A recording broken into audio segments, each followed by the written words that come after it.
After this weekend's wildly enjoyable Smash Summit, which was full of crazy upsets and amazing moments, people have begun to discuss how this weekend's events have shaken up the rankings. So with this week's video, we're going to take two different approaches to looking at the top 10 so far this year. First, I'll be updating my top 10 power rankings with the events since the Melee Stats PR was announced, which would include Flatiron, SSS, Smash Summit, and a whole lot more events.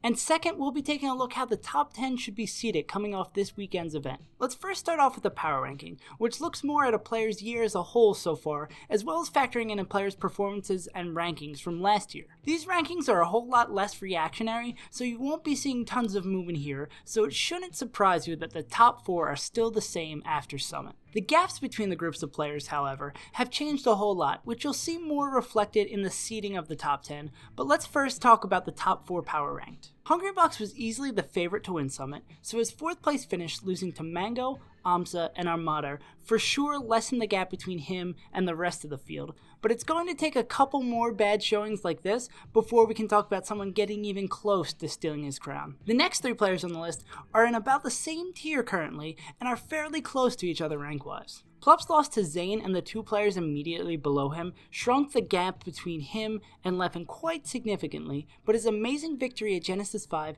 is what is still keeping him firmly at the number 2 spot. Leffen's performance at Summit was just about what you would expect from him, so it hasn't shaken up his ranking at all. His biggest obstacle for moving up the ladder is his inability to beat Hungrybox, who he is 0-4 against this year, and if he's not able to crack this code like his fellow Swede has appeared to, I could see him dropping to 4th with another solid showing from Armada. The next 2 after Armada, Mango and Mewtwo, are in a tier of their own, and they are both coming off fairly solid performances this weekend. Mango's wins over Hungrybox and Armada would have been a whole lot sweeter if they weren't undercut by his Sunday losses to Zane and Hungrybox. But showing his capability of beating Hungrybox with just Falco shows promise that Mango can finish the year at 3rd or even higher yet again.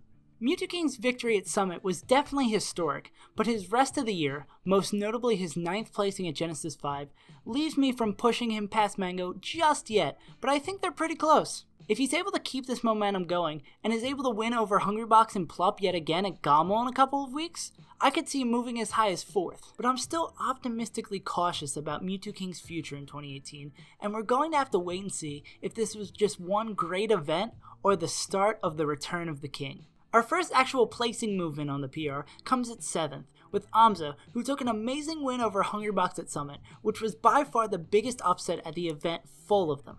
His meteoric rise so far this year has been a breath of fresh air that has allowed fans to see Yoshi's true potential. We did see a very similar story to this last year, with Chudat's quick rise to the top 10 and even quicker fall out of it. So these upcoming months will show us if history will repeat itself yet again with the Yoshi. Falling behind him are the 2 usual suspects for these ranks, Wizrobe and Axe, who are right behind Amsa waiting to take some top 6 wins. It's honestly so tough to decide which order these 2 should be in because of their high highs and low lows, but I decided to give 8th to Axe because his win over Leffen at Flatiron 3 helped cancel out a lot of his 25th placing at Full Bloom 4. But honestly, these 2 are neck and neck, and I completely understand the argument for flipping these 2.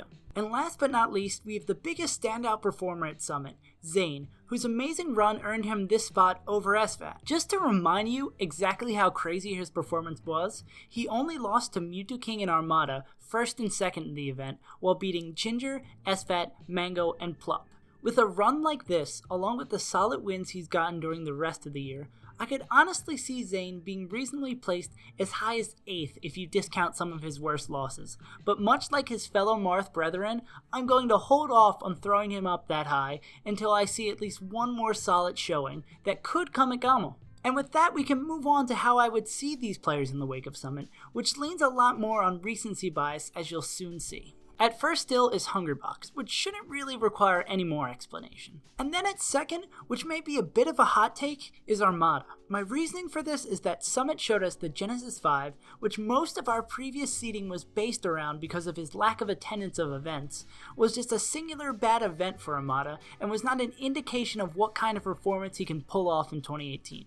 I said in my last video that it felt like he was a shell of his former self, but I think him beating Axe, Esfet, Amsa, Plup, and Hungrybox while only losing to Mewtwo King shows us that I was completely wrong. The scarily consistent armada we saw during his reign appears to be back, and I hope he shows up to more events to show it off. At third, we have Leffet again, who as said before, performed as expected at Summit, so him staying in the same spot makes sense. The fourth spot goes to the Summit champion himself, who greatly overperformed his 6th seed at the event. I don't have him over Leffen just yet, for a lot of the same reasons I didn't move him over Mango in the power rankings, but also because he hasn't been able to beat Plup in their 3 sets since SmashCon. With a win over Plup or Hungrybox at Gammel, he's an easy pick for 3rd to me. This then puts Plup in 5th after him. Plup has finished 5th at every single summit besides the first one, but this is probably the first time him getting 5th would be considered a poor performance, with him being seated 2nd at the event. This drop is most likely going to be temporary with how well he's performed at every other event so far this year,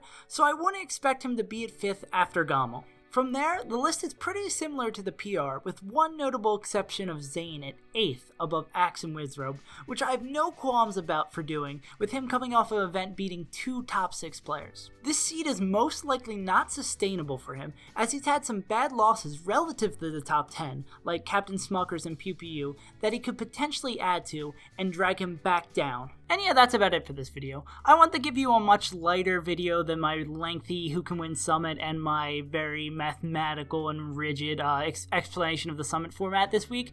One, because those videos were kind of a lot to watch and a lot to take in, and also it was a lot for me to make, so I thought I'd give you guys a much more simpler, much more open-ended kind of video, which leads me to say I'd love to hear down in the comments where you agree, disagree with my list. These things are always really fun, just discussing with you guys and seeing where you disagree with me, what you guys value, and stuff like that. It's something I enjoy. I just enjoy like the stats and like talking about this. It's like stuff like this that really got me into Melee, like having these discussions, being like, no, I think he's that or this, or you should value the rank from last year more, or bad losses should be weighted more, Zane shouldn't be that high in the seeding or the ranking, stuff like that. So I'd love to hear what you guys think down below.